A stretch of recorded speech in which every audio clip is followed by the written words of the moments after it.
As we move towards recovery and rebuilding following the COVID-19 pandemic, we're guided by the lessons we've learned, which include demonstrating innovation and filling gaps in our local system of delivery and models of care.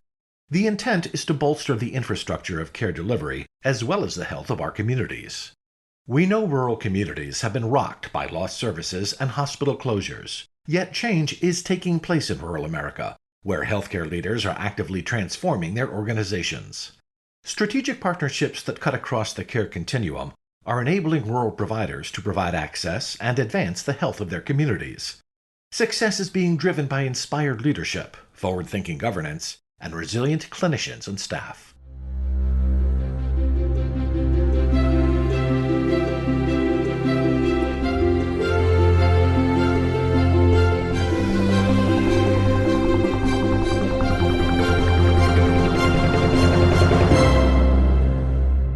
Welcome to Advancing Health, a podcast brought to you by the American Hospital Association. I'm Tom Hedderly, Executive Speechwriter for AHA. Now more than ever, strong connections between rural health leaders are critical. As rural hospitals embark on a path towards recovery, we are left to reflect on what has transpired and how to guarantee access to care for the 20% of Americans living in rural communities. Good day. I'm John Supplett, Senior Director of Rural Health Services for the American Hospital Association. More than half of women in rural communities don't have access to local hospital obstetrical care, increasing the risk of poor health outcomes. Despite these increased risks, rural maternity units continue to close. Today, we will hear the story of a pathway to recovery from rural North Carolina. Chatham Hospital, part of the UNC Health System, is a 25-bed critical access hospital located in Siler City. Until 1991, the hospital had a maternity care unit. However, as is the case in many small rural hospitals, local obstetricians discontinued services and the maternity unit closed, leaving the entire county without any obstetrical services. With support from UNC Health, Chatham Hospital has rebuilt its maternity care unit, providing care to the residents of Chatham and surrounding counties. We will present their story in two parts. In part one, we will discuss the need, necessity, opportunity, and planning, or the clinical case for reintroducing safe and sustainable maternity services at Chatham Hospital. In part two, we will discuss how the plan was implemented, looking at the tactics for operating a sustainable service or the business case for opening a maternity care unit at Chatham Hospital.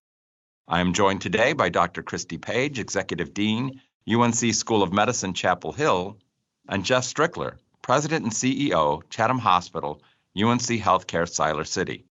Welcome, Dr. Page and Jeff, to part one of our podcast, where we'll discuss the strategic thinking behind the decision to open a maternity care unit at a rural critical access hospital.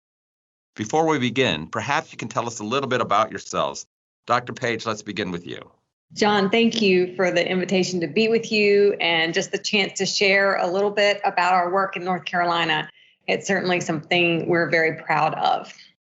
As you mentioned, I serve as Executive Dean of the UNC School of Medicine, and it is a great privilege to work alongside outstanding faculty, staff, and students, especially through this challenging time.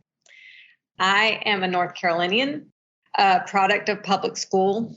And before I came to this position, I served as chair of UNC's Department of Family Medicine, which is a statewide department united by our desire to serve the people of North Carolina. As my career advanced and I transitioned from thinking about caring for individual patients in my practice to developing systems of care, what has motivated me has been a real commitment to give back to a state that has afforded me that public education and so many blessings. So things like creating pipeline programs to better train providers to serve the underserved in rural areas, recruiting bright and eager students and seeing them succeed, seeing a path forward and creating new models for healthcare that are sustainable in rural settings. That piece of applying myself to make a difference makes me happy. And as we're all going through difficult time and year that we've faced with the pandemic, that anchoring ourselves to the things that bring us joy is important. And for me, that vision, that mission to make a difference for people in the state who need us to apply ourselves in that way is really where the meaning is for me in all this. Well, that's wonderful. That's really a great sentiment. Your dedication to your students and your dedication to rural health and the communities that we serve and the joy it brings to you really is a great inspiration. Jeff, tell us a little bit about yourself. Yes, John, it's good to be here as well and have this opportunity to talk about this program, which has just brought a lot of excitement to our local community. I came to North Carolina by way of Kansas and then Tennessee. So I grew up in Tennessee and have a 30-plus year career as a registered nurse and a paramedic. Given that background, much of my career has been emergency area, either emergency trauma care, where I led a number of trauma centers, and also working in the transport environment. On the academic side of things, I progressed my career from having a bachelor's in nursing, master's in management, and then most recently a doctorate in health administration. And over my 18 years with the UNC system, my career grew from the emergency arena that I had worked in to where I had a number of different responsibilities for the system, and then starting to work outside of UNC Medical Center and assisting other hospitals in our system. So that exposed me more and more to rural care and developing an interest in how we support those rural communities. And that led to my most recent set of responsibilities being president of Chatham Hospital. And during the last couple of years with my tenure there, I've just had such an appreciation for the people of Chatham Hospital, the people and the history of Chatham County. There's just, so much pride in the work that they do because, they're truly caring for their neighbors. Well, Jeff, you really do bring the breadth of experience from seeing things from the clinical end through the administrative side, which really is extraordinary and really speaks to rebuilding maternity services at a critical access hospital. So tell us, why is it important for UNC Health to return maternity care to Chatham County? And why was Chatham Hospital willing to accept this challenge? Dr. Page, let's begin with you. Why is it important for UNC Health to return maternity care to Chatham County? There are multiple reasons, and I realize I'm preaching to the choir on this, but I want to start with why it's important for patients and families, the people that we serve. We know that more than half of women living in rural communities lack access to local hospital maternity care, and there are increased risks to mom and baby. But in Chatham County, it was not uncommon for women to drive an hour or more to deliver.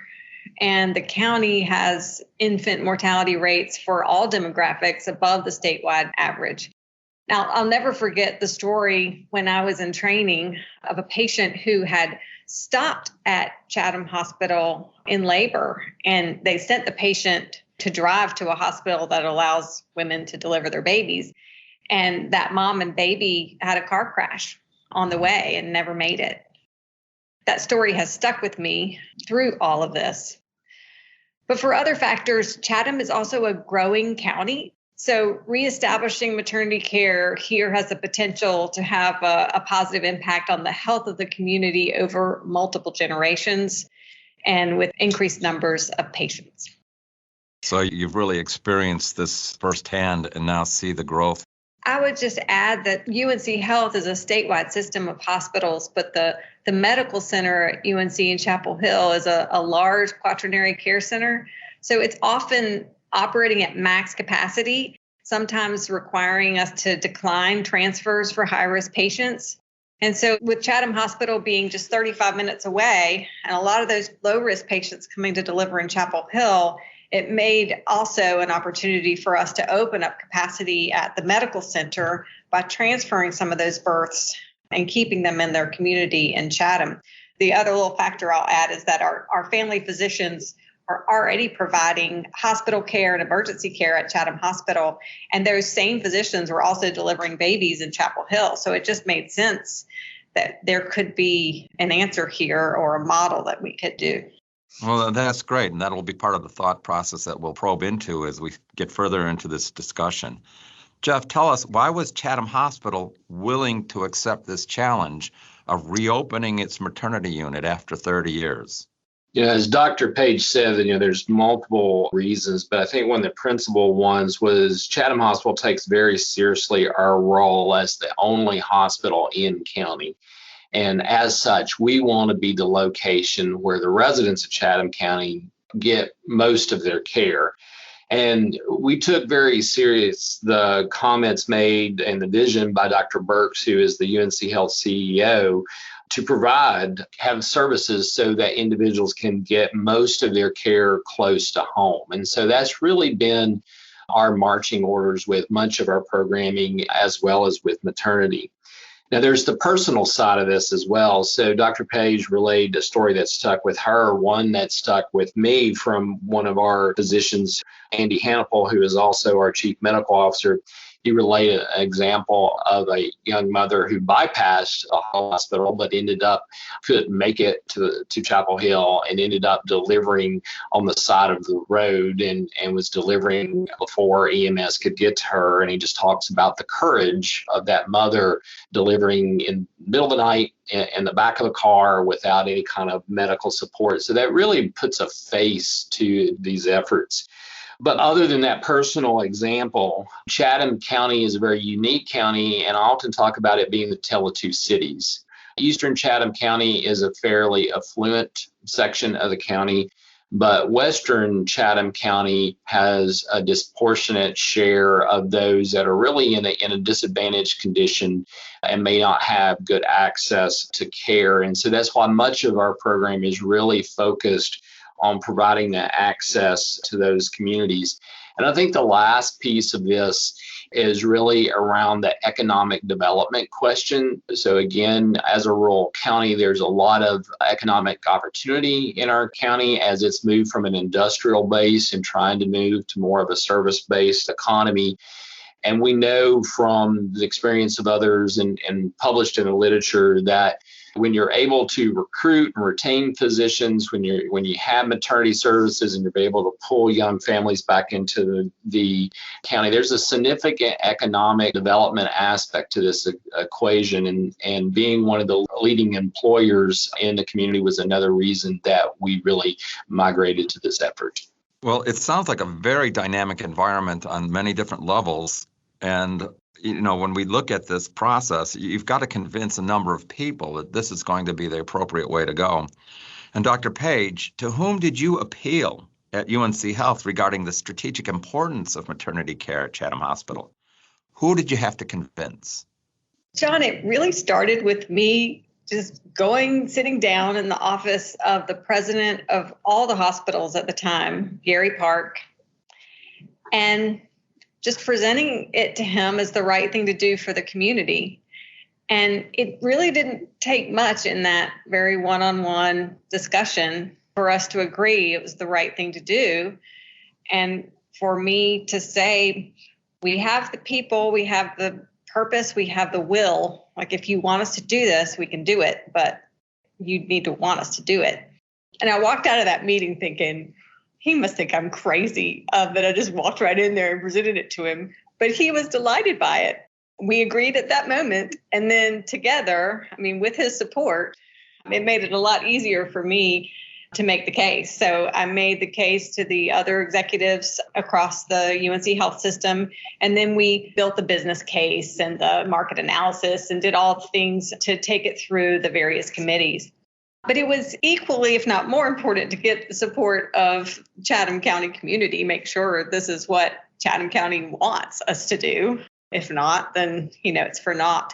So we met with the local FQHC, the county health department, Chatham board, county commission, did listening sessions in English and Spanish with patients and really listened to their preferences and needs to make sure that we were creating a model, not just with the buy-in for the financial support and the will, but also appropriately tailored for the community and the patients that we're trying to serve.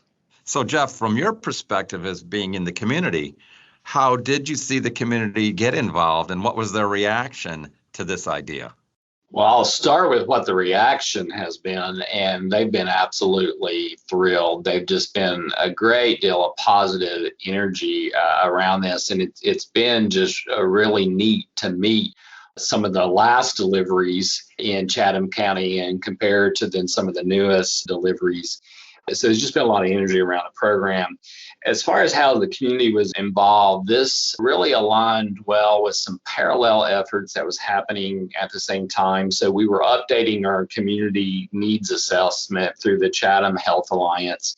And one of the key areas of focus that came from that plan was how to improve access. And then there was also focus around poverty, which then aligned also with access to the more of the disadvantaged communities. And so that really pulled in a couple of the key stakeholders in this project. So one of the other unique aspects of this is not just about delivering babies at the hospital in Chatham County. This is really how you put an organized system in place and how we have a referral mechanism to get the right people to the right place of care. And so we work very closely with our health department colleagues and then Piedmont Health, which is a federally qualified health system that we work with. They've been a key partner, and they really own the prenatal phase of care from this, where the hospital is really focused on the delivery aspect.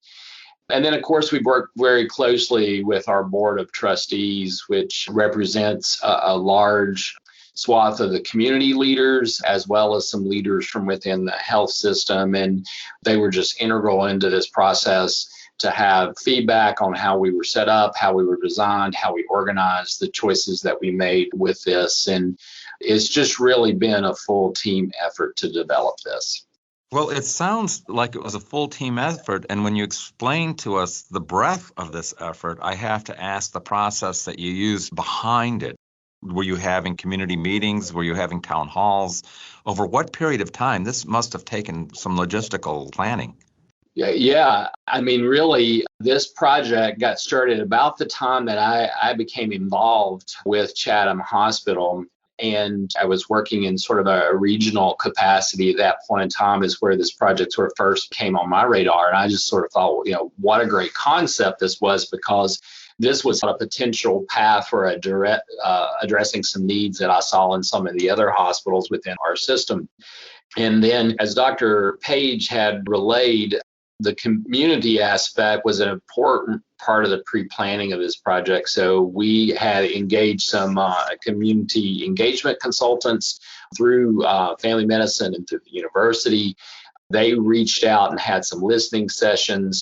They particularly focused some of those listening sessions with some of the more ethnically diverse parts of the community to make sure we captured their voice. Now, I'll have to tell you, the pandemic created some challenges for us. So we sort of set out with one plan, and then, of course, it sort of disrupted some of our efforts. But still, a key part of this was to capture the voice of the community, to represent some of those in the community that didn't have previous access, and how we could assure that we were meeting their needs and providing for the kind of the experience they would be looking to have.